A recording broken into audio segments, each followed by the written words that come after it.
The decline and fall of the Romanov dynasty has always been a very popular option for senior students, and with the changes that have been made to the syllabus, I think it's going to be more popular.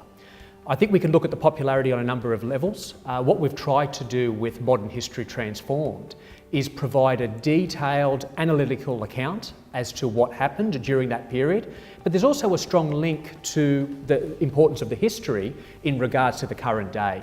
And I think it's really important that students understand Russian history and obviously how that connects to what's currently happening in regards to world affairs. But the Romanov dynasty essentially is about the personality study of Tsar Nicholas II. A complex, great debatable topic in regards to his leadership. And it looks at the fact that you have a tremendous dynasty that has essentially built Russia into a great empire.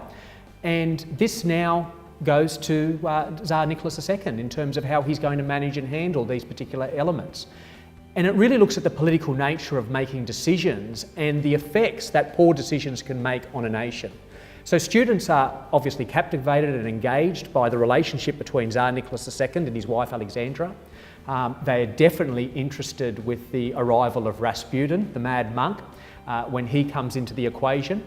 And I think the topic enables students to become historians and to evaluate how this particular great dynasty has come to a point where it will end and ultimately Russia will descend into a communist state. We have the opportunity to look at the social and economic conditions within Russia. We look at how Russia almost came to collapse with the 1905 revolution and ultimately the impact that the First World War had, which we know had incredible consequences in regards to the political structures within Europe, but most significantly to Russia. And some of the decisions that Tsar Nicholas II made during that particular episode in regards to becoming Commander-in-Chief and leaving the political matters to his wife, who was under the influence of Rasputin, is captivating history to study.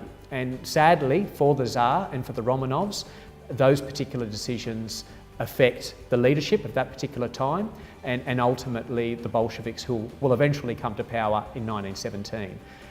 But history is about drama. And this is what the decline and fall of the Romanovs is all about. And students are absolutely interested in those particular areas.